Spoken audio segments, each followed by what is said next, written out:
folks, I'm Reniac and we're back with another Doctor Who review, and this week is the Zygon Inversion, not Invasion, that was last week, and I've got two special guests with me. I escaped Zygon control and didn't exterminate Reniac. Hooray! Yay! Yay. I love how every week I say, you know, here are my guests, and they don't introduce themselves. So we've got FreezingInferno and Kuchiri, they're back on the show again. It's a trope. We have to keep this trope going. Says who? Says Moffat? Good enough. Anyway. Yeah, the Zygon Inversion, a very, very interesting episode. I can say this episode like this. It was a Peter Harness episode. So, I mean, it's basically Kill the Moon all over again, minus the science. Minus dragons? Well, wait, they said bat. They actually said it was a bat. They did say it was a bat. Yeah. Anyway. You know what I mean. Minus the bullshit? Depends on who you ask whether it's minus the bullshit or not. That's just... Are you okay, Fresno? Are you okay? I'm fine. I'm fine. Conceding all of that egg stuff, it was a Peter Harness episode. Yeah. Because pretty much the reaction to Kill the Moon, minus all that, was basically the reaction to the Zygon Inversion. So I'm just going to jump in with a quick summing up of the episode, and then we can go to individual topics, if that's okay. Yeah, even though we're still probably just going to say, but we can't talk about that yet. No, I think this time we'll get away with that, because I've actually written out the synopsis. Oh, well, wow. Yeah. Oh, my God. All right. Let me get some popcorn. Curl up the chair, get a drink. This is not going to take that long, goddammit. Right. So we begin the episode where the last episode ended off, and we have the reason for the so-called janky editing from the end of the last episode, because we didn't actually see all of it. Clara wakes up in her Zygon pod, manages to influence Bonnie's actions, and when she tries to shoot down the Doctor, Clara stops her. She smacks the television and shifts her aim. But then Bonnie fires a rocket again, and the plane explodes anyway, and that's our opening credits. Then Bonnie pays a visit to a man in London. I think his name was Etoine or Etoine or something like that. And he is forcibly transformed back into a Zygon. Meanwhile, the Doctor and Osgood have actually revealed to have survived the attack on the plane by parachuting out. The Doctor in a Union Jack parachute. Thanks for the nod to Spy Love Me there, guys. And then Clara sends a text to the Doctor, proving to him that she's still alive. Bonnie goes to an undisclosed location to retrieve the Osgood box, and finds out that the Osgoods have lied, because they send her a video and say, if you've seen this, I've given you the location of the Osgood box, and guess what? I lied. So she goes back to the Rebel Zygon lair to talk to Clara, still in her pod. Then there's a really quite disconcerting scene where she's using their pulse as a lie detector, like a built-in lie detector, and Clara has no choice but to tell her that the Osgood box is inside the Black Archive, which of course returns from Day of the Doctor, and that Clara has access to it as well as the Osgoods and the Doctor himself, of course. Meanwhile, the Doctor and Osgood are trying to help Etoine, or whatever his name is, but he commits suicide because he can no longer control his form. The Doctor and Osgood then meet up with Kate, accompanied by 2 unit soldiers, while Bonnie, who's also accompanied by 2 unit soldiers, who are of course Zygons, break into the Black Archive, carrying Clara still inside her pod. And we find out why it's called the Osgood box, because there are in fact 2 boxes, which quite a few people called. Nobody on this show called, but quite a few people on the internet called that. She orders Kate to kill the Doctor. Kate responds by shooting her Zygon escorts dead, and it's revealed that she actually was Kate the entire time and not a Zygon. Wow. It's not like everybody called that or anything. Oh, I think everyone called it. Hello. And then the main meat and potatoes of the episode is inside the Black Archive. Bonnie and Kate each pick a box. The Doctor has this long and amazing speech that we're going to get into in far more greater detail later on. It's like, what, 15 minutes long or so? About that, yeah. And both of them eventually back down. Bonnie realises that both the boxes are empty. The Doctor sonics the memory device Which again. I called it. Alright. The Doctor sonics the memory device on the ceiling. Kate's mind is wiped and the Zygons, but not Bonnie's, funnily enough, because she's needing to remember what she did. She learned her lesson. Yep, so she informs the Zygons that the rebels are standing down and that the rest of the Zygons are now safe. And the Doctor offers Osgood a place in the TARDIS. She declines, saying she needs to protect the ceasefire. A second Osgood shows up, which is of course Bonnie. The Doctor bids both of them farewell, and that's it. I told you that wouldn't take long. There you go. Yeah. So now we've got those basic... And we had the most cryptic line that... We can... Yeah. Well... I'll be the judge of time. Ooh. Yeah. Ooh, chills. Oh, dear. Chills and an impending feeling of doom growing. Anyway. Should we talk about that later? Or? Yeah, we should talk about the end. Having just said we're not going to talk about that later, you just go, we're going to talk about that later. Brilliant. Well, let's talk about it now then. Fuck. Let's talk about the Doctor. Also, listen to the foul language. Let's talk about the Doctor, because Peter Capaldi didn't just knock the ball out the park in this episode. He knocked the ball to fucking Mars. Yeah, he knocked it into orbit. He channeled almost every single Doctor in like the last 30 years in that speech. Did he? I mean, I never really noticed that. Well, and I'm the classic fanatic. Well, I saw a little bit of Baker. I saw a little bit of, the anger from the other Baker. I mean... Oh, Jesus. The other Baker? Well... The scheming and conniving as from 7. We had, the epic, I know what a horrible mistake I've made from 9, 10, and 11. I mean, he kind of triggered all of them in that speech. Yeah. That speech was a thing of beauty, but more so than that, I think some people are saying this is his most defining story. Peter Capaldi I'm talking about. Well, because of that. Not just that, though. I mean, he really is the Doctor now. It's not just Peter Capaldi playing the Doctor. It's funny. I had that exact same thought when I was rewatching this. I mean, I thought that for months already, but... Oh, yeah. This seems to be the moment For me, he was the Doctor right around Listen. So. This seems to be the moment where he's finally accepted by the vast majority of the mainstream Doctor Who audience. Really? I mean... To which I say, where the hell were you guys? Yeah, Jesus. You missed a lot. At no point in Series 8 did the masses say, this is the Doctor? What, really? At no point during The Witch's Familiar, or... I mean, even that, yeah. I mean, come on. Or The Girl Who Died, at no point during Force of the Night? Wait, what? I'm going to have to call a moratorium on mentioning that story, aren't I? Cause you brought it up just to get pissed off. Come on. You know him too well. But, yeah, there's just so many amazing moments with the Doctor here. The aforementioned Union Jack parachute, which is a fantastic nod to the Spy Who Loved Me. I believe. Maybe. I think it is. And it's no coincidence that this episode actually came out as Spectre was being released, general release to the UK. So maybe they planned that, or maybe they didn't. Just as planned. Just as planned, yeah. Either way, I appreciated it, so there's that. I'm trying to think what else of his other than the speech, because the speech is like its own thing. I mean, for all the thing we said about we can't talk about that later, this episode, basically the only thing I have to say involves that speech. Yeah. When it comes to the Doctor. Well, do you just want to get the speech out of the way now? No. We can go with the plan. Well, the main meat of the episode is the speech, though. That's the... Yeah. No one can deny that. That's the only problem. I can look at a couple of these things. I can think of some other stuff we could talk about. We can talk about Clara. We can talk about Kate. We can talk about the Osgoods. Yeah, there's plenty more to talk about. I'm just trying to think of the Doctor really, specifically. the only things that are tied to the speech are the Doctor and Bonnie. Yeah. And a little bit of Kate, but we can talk, I guess. A little bit of Kate, yeah. What was the other thing? There was one other thing about the Doctor that I really enjoyed. Oh, yeah, just a little exchange between him and Osgood. He hands her the Sonic, and he's like, don't check my internet history. Whoa, yeah, I said don't. London! What a dump. Yeah. You always visit London, though. Doesn't mean I have to like it. Yeah, but I'm always also tortured, getting shot at, or exterminated. That was the other thing that was like his great moment, was the big goofy grin on his face in the car. You're smiling. I've never seen you smile before. Radiant, isn't it? It's dazzling, isn't it?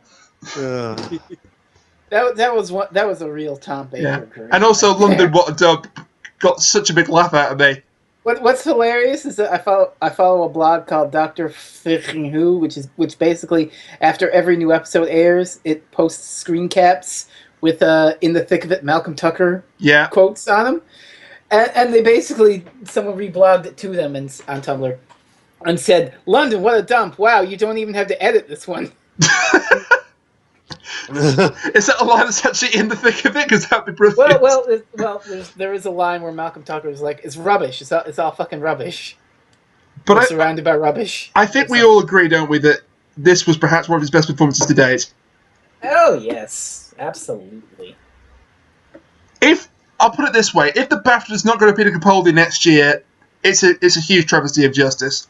I mean, seriously. I may have spoiled myself with a few episodes later on in the series. I am still looking. There's one episode I'm looking forward to that might top this. Though. I know a couple of episode titles. I know the one that he's referring to, but we really cannot talk about that. I don't want to hear a word about it. That's We're both talking about 11. We're both talking about 11, right? I know the title of 11. Yeah. We can't talk about it means we can't talk about it. Thanks, guys. Well, we're not talking about it. We're talking around it. Okay, yes. I'll say one thing and then we've got to move on. Yes, it's that episode you mentioned. I'm saying nothing else about it. It's going to be so good. Sorry. Let's hope so. Yeah. So that's the Doctor.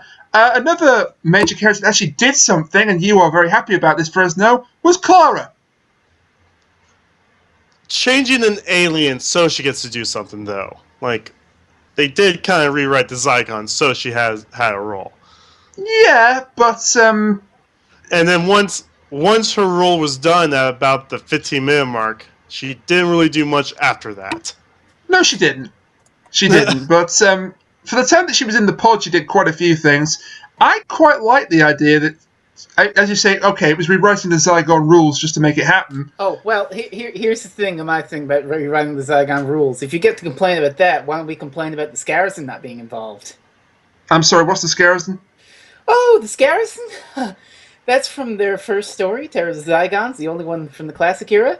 It's basically a giant cybernetic Loch Ness monster dinosaur who the Zygons survive from by drinking the milk from its teats. I can't imagine why that one wasn't brought back. Yeah, so yeah, they forget they didn't include that. So I don't really mind reworking Zygon stuff. How dare they? Peter Harness, Stephen Moffat, 0 out of 10. Right. Because the alternative is, again, Clara not getting to do shit. And, well, Clara got to do shit in this episode. She was great, even if she was in her own little mental space. And it did kind of call back to Last Christmas, where her own little mental dreamscape is her apartment or flat, whatever the hell.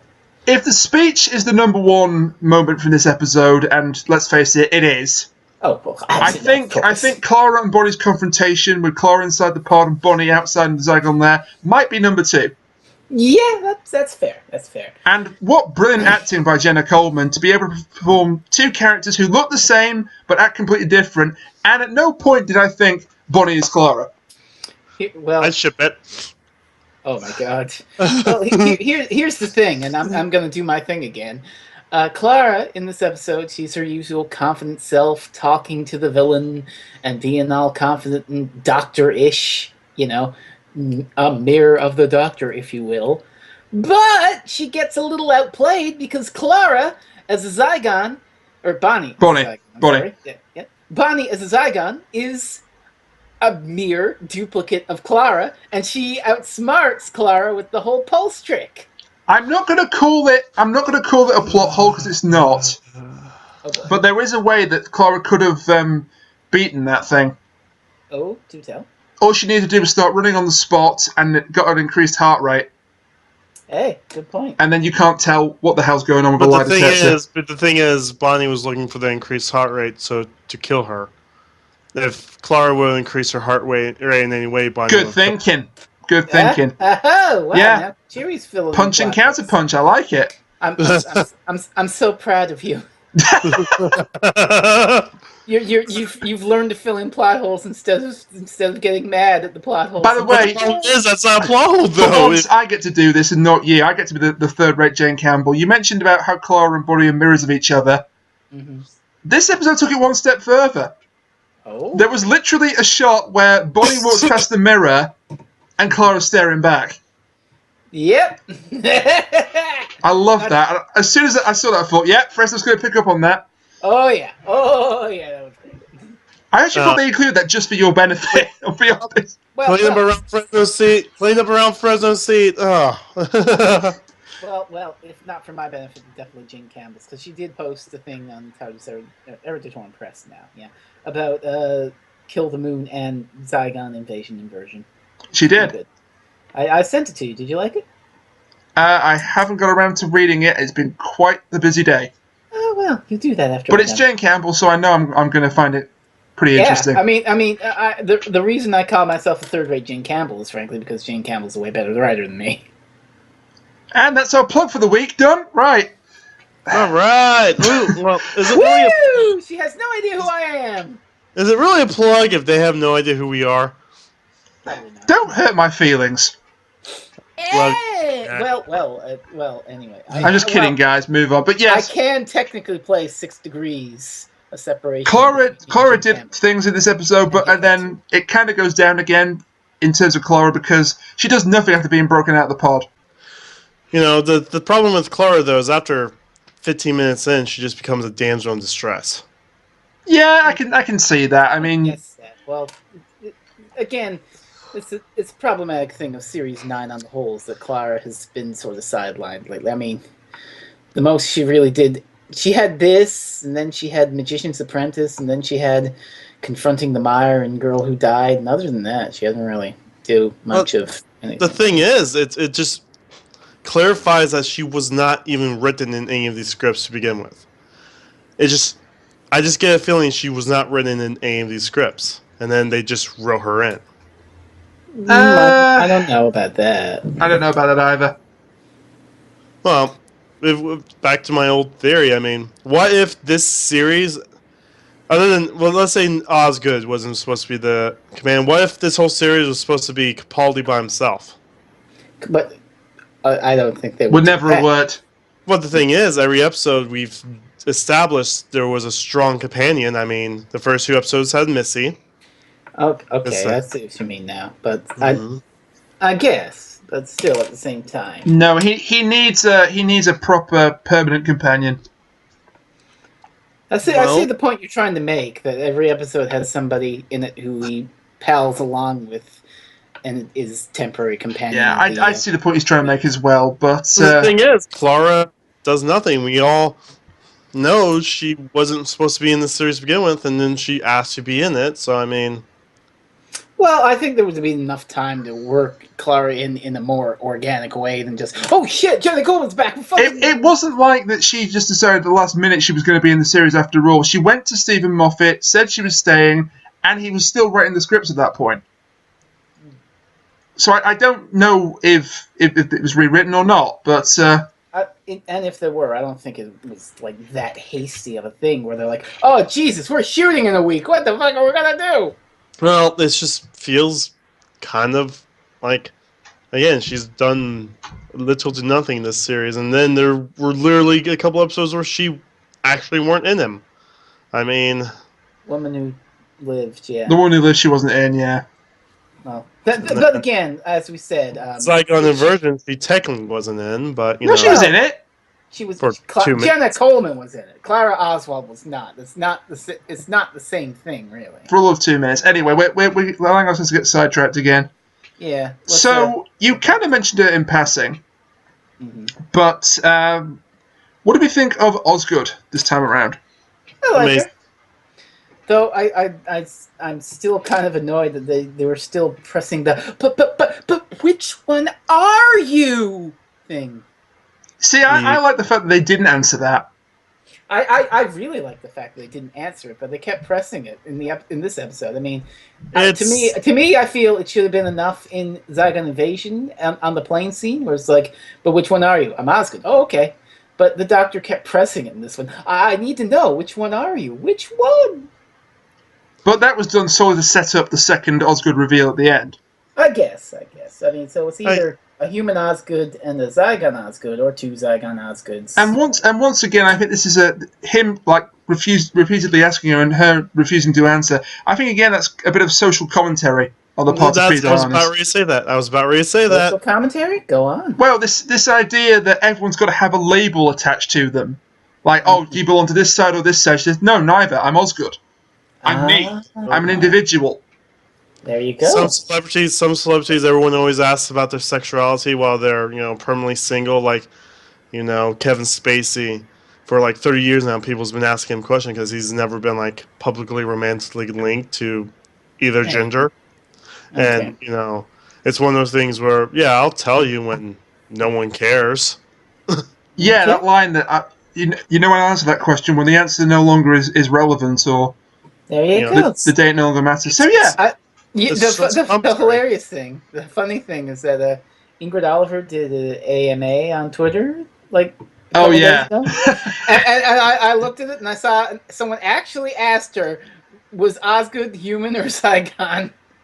It's like, you missed the point there, buddy. That's the first, and she said I'm Osgood. Oh, I love her. Yeah, she's pretty good, and I kind of hope that she has a recurring role, like comes back every so often. And Kat and I kind of hope that she wears the coat. She wants to wear the coat. Okay, she's one of like 3 people in the history of the planet who actively want to wear the coat. It was one of the questions. I mean, Kat asked the question. Unfortunately, hers wasn't picked, but somebody else's was. Colin Baker didn't want to wear the coat, for God's sakes. I want her to wear the satin from Doctor 3. Yes. Oh. Have her in a jumpsuit. Velvet and that in cravats. Something I didn't get into with Osgood, which I was hoping to get into last week, but there wasn't time, is that the whole idea of Osgood is that she's a cosplayer. Mm-hmm. She's basically a cosplayer, and Stephen Moffat has given interviews about her being a cosplayer, and the idea that she's kind of like a fan's character. Yeah. And not just that she's a fan favourite, but she's kind of like a fan getting into the show. Something like that. And so because of that, he really likes the character of Osgood, and I think the fans really like the character of Osgood because of that relatability. I guess. Oh, one thing about Osgood I really like is after they come out of the plane, there's a bit where she's talking about how Bonnie spared her. She's like, I wouldn't have given you that chance. I would have shot you before you could start talking. I would have shot you 12 times. Yeah, if necessary. I was like, whoa. Like I said, I'm a fan. And the Doctor is a big fan. Yeah. Although that was kind of him like parroting her speech as she parroted his. Because the second Osgood shows up at the end, she's like, gotcha. and then he says, by the way, I'm a big fan. So it's just repeating back to her. But yeah, I do have one question though. Can a Zygon actually copy a Zygon? You don't know. Here's something that I was wondering too, since you mentioned that.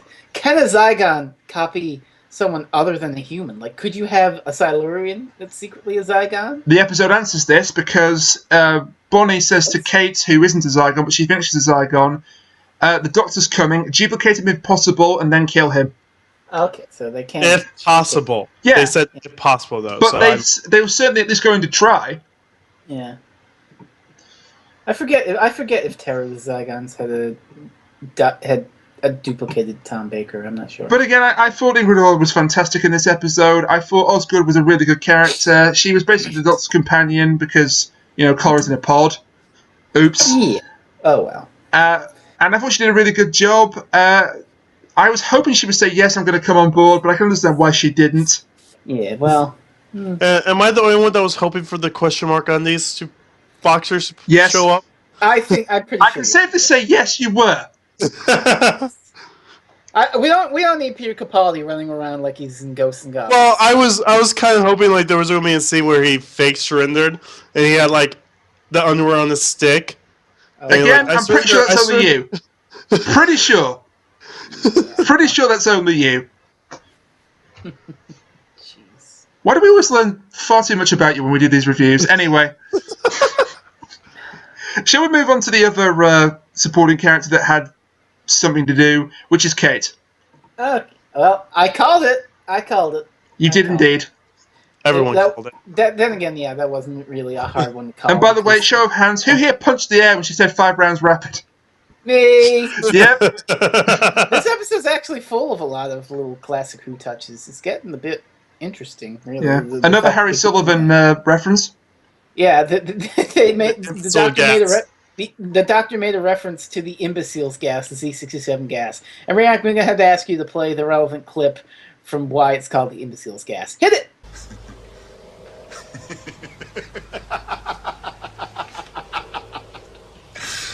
Harry Sullivan is an imbecile! But yes, Good clip. you did call the fact that Kate was Kate and not a Zygon, so good job with that. Yay. I didn't call the cliffhanger resolution because I forgot about Clara, but it's better. It's better cliffhanger resolution than the doctor pointing the sunglasses at the. And as I say, it kind of explained the janky editing because there was more to the scene than there was. Both with Kate and Zygon and with Clara. There's one slight point I want to make about Kate while we're still talking about her. Yeah, go ahead. This kind of continual slide in her character, like when she's first introduced in The Power of Three, she makes a big deal about the whole science leads thing. She doesn't use violence that's absolutely necessary. Dave the Doctor, she's prepared to blow up London, but that's an absolute last resort. She doesn't in the end because, of course, the Sonic. Here, she's back to violence again. I mean, last week she was prepared to bomb Truthful Consequences for no apparent reason, and this week she shoots 2 Zygons dead in the back of the head. Although she does apologise, in fairness, to the Doctor, saying, I'm sorry about that, but there was no other alternative or something along those lines. And then goes straight to the box that she believes can destroy the Zygons. Nope. She's no longer science leads. It's just kind of a strange thing for me.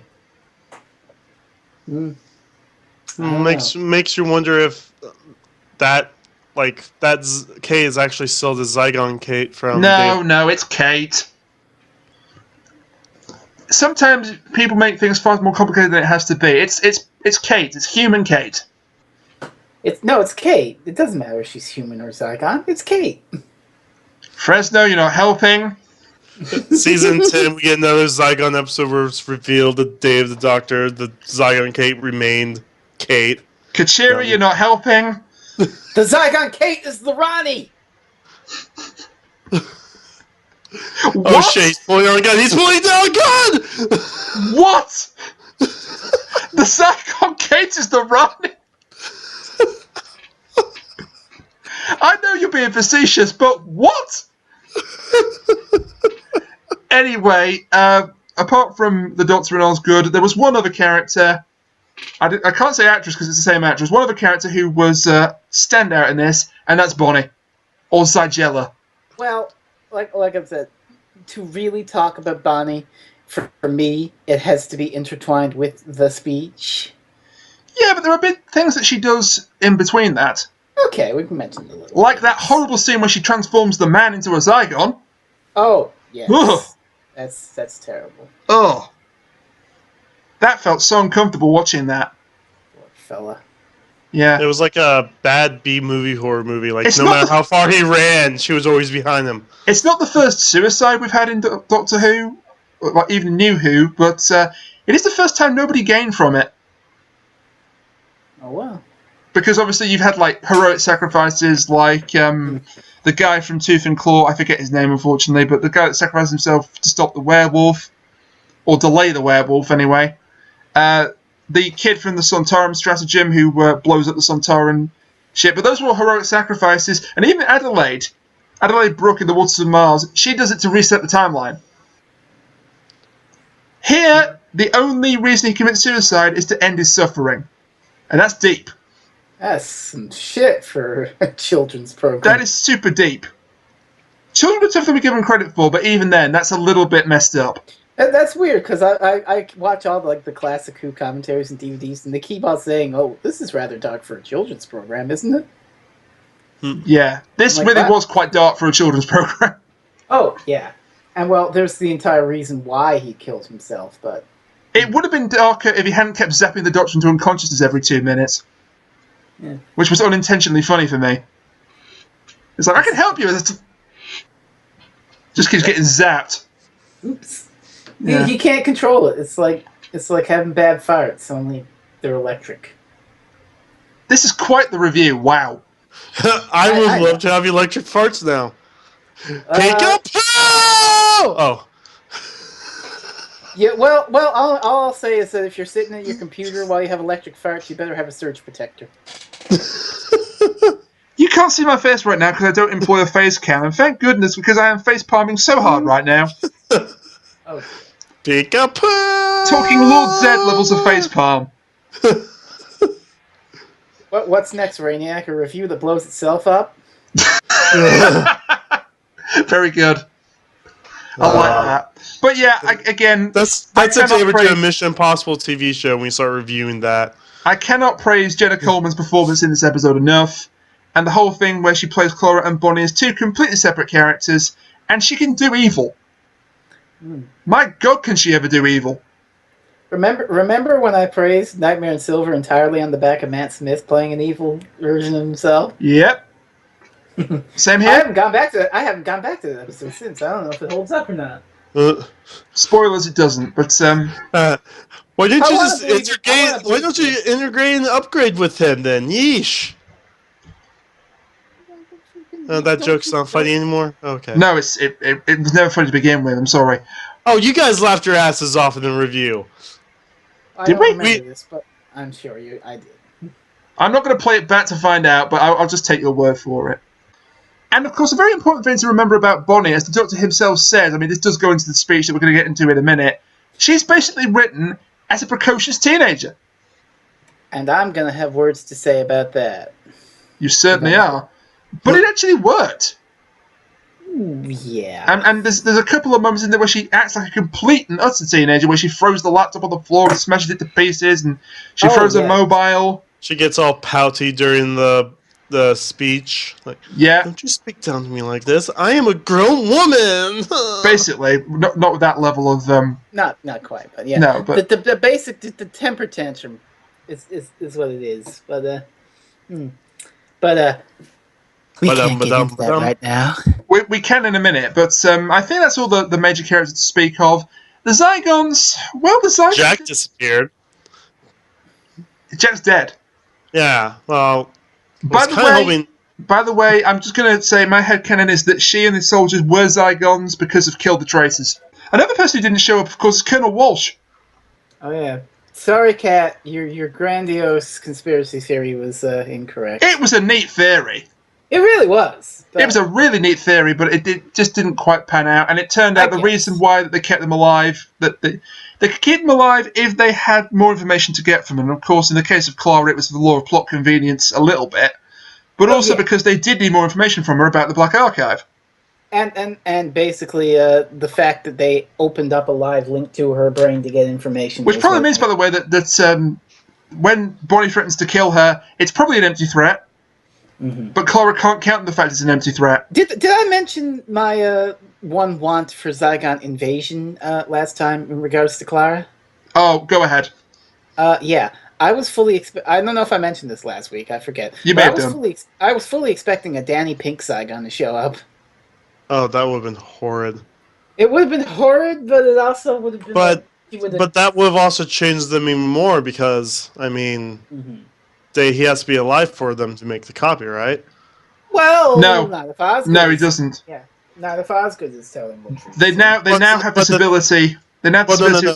For the first transformation, not to continue it, but when you first transform. I think it's been disproved now that it's been proved that they have got this ability to just take faces from your memory because there was that drone operator in the first part. There was that church scene in the first part. And whether it was the soldiers or it was the family members of the Zygons, they had to take somebody's memories. Mm-hmm. But anyway, yeah, the Zygons as themselves didn't do a huge amount. It was all basically Bonnie. Mm-hmm. And the poor sod that got transformed.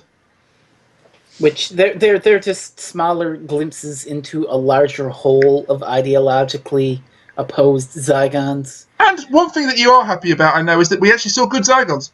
Yeah. The Etrian, or whoever his name is, killed himself, was actually a sympathetic Zygon. And Etrian is Odyssey. No, he's not called Etrian. Etoin. Etoin. Well, the guy with the sucker face, he was a sympathetic Zygon, and the guy with the sucker face. Yeah. He didn't join up with the Doctor or nothing and team up with Unit to stop the thing, but that's not what this episode was about. It was about the 19.5 million Zygons? Yeah. I don't know how many radicals there were. Basically, there were 20 million Zygons, and nearly all of them were peaceful. Let's say they're an extreme minority bonding Zygons. But he was just saying, I just want to live. Why can't I just live?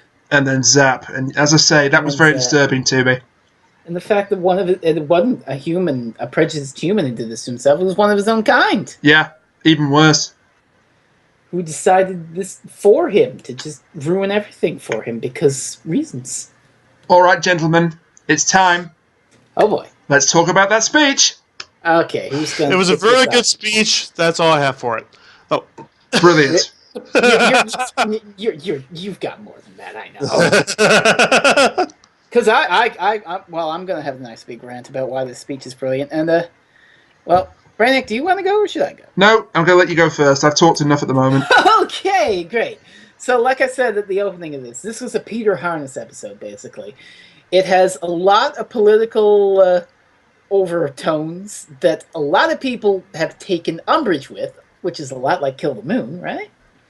Mm-hmm. But, for me, it had an amazing emotional moment with intense acting where the actor knocked it out of the park. So that's the two I'm mentioning are Clara's little freak out at the end to Kill the Moon, which basically elevated that entire episode for me, Moon Egg be damned. And this two-parter, which while the first part faltered and there's lots of political weird undertones and whatnot, Peter Capaldi's goddamn speech sells the entire thing for me, and it made it wonderful. It made it great. Let me just load up my thing here that I wrote, and it's incredible, the speech. Because he's basically just using his own experiences in the Time War guilt, but it actually works this time. It's worked better than I've ever seen before. The only other time I can arguably say it really worked as well was Day of the Doctor again. But it's just, he's taking all this Time War angst and he's using it to try and talk down these people. And to say, please, for the love of God, don't blow yourselves up. There's a better way. I've seen this other way. You don't have to do this. The one thing we should point out that this isn't a speech that works every time. Oh yeah, there's that line. That 15 times line. Yeah, so... I thought that was just throwaway, but it seems that they tried to do this 15 times before, and I guess either Kate or Bonnie hit a button, and they had to reset the whole thing. A lot of people have taken that line as, oh, this Zygon rebellion has happened 15 times, which... Well, no, because only the people in the Black Archive can forget it. The rest of the world would remember, oh, geez. I don't think it's that at all. I think it's just that this particular negotiation... He just kept trying, and then finally went into this impassioned speech about how, look, fuck it, for God's sakes. Yeah, I wonder if the speech we got, though, were bits and pieces from the 15 tries. Because if you notice, he's getting more and more annoyed as the speech goes on. It could be that. What I really loved... Oh, if you go ahead. Sorry. But the thing is, this is something like... Every now and then you saw he was turning to look at Kate and said a line at her. Maybe he didn't say that line before and Kate hit a button, Yeah. Something like that, too. I mean, why if the first try was the second the boxes opened up, he didn't even warn what was inside the boxes, and they both hit a button or something. And there is one thing that I think people have a problem with the Osgood box is the Truthful Consequences buttons. That's insane convenience. Meh. On the part of the writing. Because it being the town that the Zygons were holed up in, it being the motto of the rebellion faction, and it just happens to be on these two boxes as well? Yeah, come on. It makes me wonder if, a couple of... There was at least one or two rebellions before that moment. I don't think so, because the ceasefire was in place, and he kept saying the ceasefire will stand. Somehow those words got leaked out to the Zygons. I guess. Somehow, and maybe the doctor knew he put the boxes there, but maybe he didn't make those boxes yet. Do we think that they were empty? Yeah, they're definitely empty. Yeah. So the gas was just a red herring. Because it's Bonnie who comes up with that idea. See? Not Kate. But yeah, back to Bonnie basically. If you recall, my main objection with last week was that all the Zygons that we saw, except the two little girls, were basically just like, we're going to kill everyone we see because we're bad, right? Pretty much. Mm-hmm. Well, while they didn't really get any extra depth in this one, we did see a sympathetic Zygon who just wanted to live. That helped a bit. But the actual rebellion themselves didn't really get much depth. But it didn't matter because in the speech, Capaldi basically systematically tore down their plan as being just totally illogical and full of holes and just an impassioned thing a bunch of rebellious teenagers came up with because life's not fair. And the whole thing about her saying, it's better to die in the flames than live in chains. Wow. What I said in the blog was, fuck you, Bonnie, because 19 million Zygons living in peace. They're perfectly happy. You don't fucking get to make that choice for them, to have them burn in fire. But that's radicalism for you. The thing is, that's how some groups are now today. I mean... Treading carefully, but that's entirely how radicalism starts. Exactly. Yeah, no. The freaking... And in a lot of cases, that's wrong. You don't fucking get to decide that sometimes. I mean, well, a lot of people have taken some groups, though. A lot of people have taken... Yeah. We're getting political here. We're getting political. Yeah, I'm gonna... This episode is political, though. That's the problem. Hit the political a lot. Yeah, again, it's political, and I think in this case, whereas Kill the Moon, they claim it was unintentional, the whole link to abortion. Not sure how much I buy that. This was absolutely topical and political, intentionally. Especially some of the more specific lines. I just remember, by the way, one of my favourite moments of watching the episode was my dad was asleep on the couch when the episode started. He woke up just in time to see Bonnie blow up the plane. He's like, "That's in bad taste," and he rolled back to sleep. Oh my god. Oh god. Oh god. First creepers. It was funny though. You're winking at me. I don't know if I ever said this before. I'm 2,000 years old. I'm old enough to be your messiah.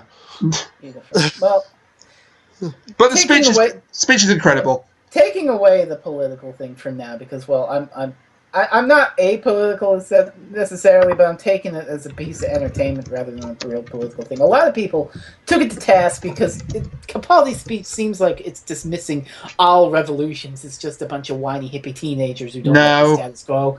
Which I don't really agree with. I mean, revolution definitely has its place. But I'll leave the critique for that to leftists like Jack Graham or something.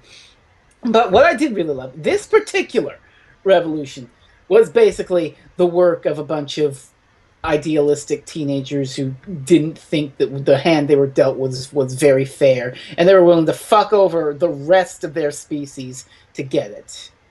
And the doctor called him on that. I mean, that wonderful little bit where he's just like, well, when you get what you want, what then? And she didn't know. She didn't know what she wanted beyond, let's kill all the humans and then we can do whatever we want. Here's the thing. Bonnie is somewhat justified in believing that she's oppressed. Yes. However, the extreme she leaps to from that, she's not justified in. She's justified in feeling that she's oppressed, and expressing that in a non-violent way would be fine if she did that. But the fact that she resorts to immediately murder everyone on sight and try to start a war between 7 billion humans and 20 million Zygons, which won't end fucking well, by the way. No. We would kill them all. I don't care if they have electric farts. We would absolutely kill them all. And she'd just say, well, fine, I'd be fine with dying. I don't care, and neither should all of you. Go ahead, fight, do it. I don't care that you want to live in peace. And just to sort of prove your argument, she actually does back down. She realises how hopeless this situation is. And she backs down. He makes her think. He makes her realize truth and consequences. Yeah, exactly. And like you said, she's revealed the whole thing. The mustache twirling is basically revealed to be the whinings of an immature teenager. Like, the temper tantrums just cemented. She's just smashing the laptop and the phone. Both of those points are when the heroes are denying her what she wants. Because when she smashes the laptop, it's when Osgood says the Osgood box is in the ear. And then when the doctor says, well, I'm not telling you which one to press. And she's just smashing it like, give me what I want! I want it now! Basically. I want money and I want it now. One more thing that I want to talk about before we move on to our overall thoughts. The Doctor's game show host voice. Well, I saw it, I think, from the Jane Campbell post. It fits because Truth or Consequences was named that way because of a game show, right? And here we have press the button. It's another Brit joke. We had a Brit joke in the first 2 episodes where it's like, Davros, I'll scratch his eye out, and then she does. Mm-hmm. And here, it's like, Truth or Consequences was named after a TV show or something, and then we have this where he's impersonating the host of a TV show. Yeah. And I believe Huey Green is the person he quotes where he says, and I mean that most sincerely. There you go. Nobody else is going to know who Huey Green is, but look him up. But the speech basically ends, as beautiful and wonderful as it is, it ends in everyone backing down and no violence after that point, which I think is beautiful. I half expected Bonnie to scream, no! And try to kill them and get shot in the tragic moment. I was hoping that wasn't going to happen, but no, she was broken at that point. And it was beautiful. The Doctor had won, and then, of course, he sonics the memory device, but keeps Bonnie's memories intact. So she knows not and to Clara and Osgood. do the thing. Well, Osgood has to know, because she's the piece. There you go. Clara, I'm not sure why Clara has to remember. Well, anyway, what did you think of the speech, Rainiac? I've already said I think it's his defining moment as the Doctor. Peter Capaldi is the Doctor, and I think it's going to go down long in the memory as one of the most incredible speeches this show's ever produced. Right up there with Stonehenge, right up there with many of Matt's epic speeches, right up there with Dark Water and Death in Heaven. It's up there. It's definitely up there. I don't know. I think Zygon Inversion might be my favorite of the Series 9 so far. I don't know that yet. One more thing. I'm not sure just yet. I mean, one thing that's a little bit creepy is that, well, not creepy, maybe the wrong word. With the memory thing, they're not going to remember the people who died. Oh. No one's going to remember that the unit soldiers were killed and Jack was killed. Well, Kate didn't seem too hurt by Jack being killed. They all died for nothing. Yeah, Kate didn't seem like she cared whenever she realized Jack was dead in the first place. I mean, Kate is gonna need one hell of a fucking interview process, because from the shots of the abandoned unit HQ, pretty much all of them are dead. Yeah. Who'd work for unit at this point? I don't know. I would. Bunch of incompetents, Osgood and possibly Kate excluding, the bunch of them. The worst that happened to unit in like the Pertwee era was they get hurled off of buildings or disintegrated or something. Like not all of them got zipple zapped. Jeez. I like how the worst is that they get from a building or disintegrated. Like little column A, little column B. Yeah. Anyway, overall thoughts on this episode, gents? Fantastic. Great episode with a lot of foreshadowing in the ending. Oh God! Can we just talk about that line briefly? That felt like a month. It was only 5 minutes. Helping the judge of time. Fucking Clara. Already. Danger, Clara Robinson. I swear to Jesus. Yeah, if the Clara's already dead theory turns out to be true, I think we're going to be throwing things. I'm going to be very. Tables will be flipped. Yeah. The thing is, it makes sense. I mean, how long did he hide out with those, knights? In the prologue, a month. I'm really torn because I kind of don't want to go too far into this in case I accidentally come up with a solution somehow. Yeah. Yeah. And we also have the whole thing of the hybrid to consider too. So one of those is going to end up being the series arc, but we still maybe don't both of know. them. We are 2/3 of the way in the series, and we still don't have a clue, and that's amazing. I'm pretty sure both of them will factor into the finale. Yeah, I actually think we're hitting the point where all the pieces are coming together. Yeah, I tend to agree with you. Anyway, next time then, we've got Sleep No More. Hey, isn't this Apollo 18? I don't know. Or is it Apollo Is 21? this going to be Moffat's attempt to recreate Blink for the 17th time? Not Moffat. Not Moffat. Mark Gatiss. Mark Gatiss? Actually, Really? this is a good episode. This is Mark Gatiss' episode. Holy this might- shit. damn good episode then. Shit. And it looks like we're getting another base under siege, and hopefully it's better than before the flood. Mark Gatiss he has a pretty good track record. The Crimson Aura. Yeah, has he done anything since the Crimson Aura? Robot Sherwood. Oh, he did Robot. Well, Robot Sherwood, it was okay. It's fun. I wouldn't say it's his best. His best is by far the Crimson Aura. Sorry, the Crimson Aura. Yeah, well, Mark Gatiss did too, the Lazarus Experiment, though, to be fair. So let's say with us. But most of his work has been okay to pretty good. And Night Terrors. But what we've got here looks very interesting. It looks to be part found footage, so it's the Blair Witch Doctor or I like found footage. Or Paranormal Oswald, I don't know, but Paranormal Oswald. Jesus. Well, Clara Activity just sounded wrong, okay? Clara Activity is what you get when Kuchiri's idea of Clara and Bonnie sharing a scene together actually pans out. All right, enough. We got Reece Shearsmith, who is Reece Shearsmith, who's got a history with Mark Gatiss because they were part of the League of Gentlemen together, which was a comedy show. They were both on. I know him because he was Patrick Troughton at the end of that 50th anniversary. Yes, he was. He was. Yeah. And it seems to be about conquering the ability to sleep. And the consequences of that. Also, the first single standalone episode. Unless we get a surprise to be continued at the end, yes. Well, that's going to be interesting. And we are going to review that next time with whoever is around. So all that remains is to thank my guests, FreezingInferno and Kuchiri. You're quite welcome.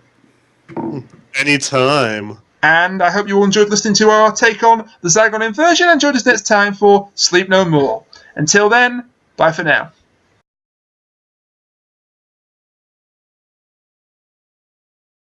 Hey folks, we're back with Doctor Who Review yet again. And this week it's the Zygon Inversion, not Invasion, that was last week. And I've got two guests with me. I escaped Zygon control. God damn it, Kuchiri, I called Brazilian first. And we're going to do that again. Outtake count 1.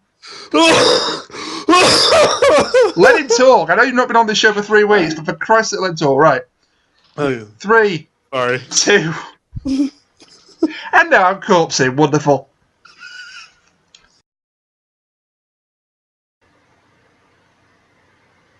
Did you do it? I'm not seeing anything. What am I playing? You're gonna put in the clip of Tom Baker shouting, "Harry Sullivan is an imbecile." Okay, thank you. Yeah. That's fine. Okay. I can edit that in. No. Actually, we'll fix it in post. No. Like after you say you fix it, post it, add it in. We'll fix it in post. You're an imbecile. All right.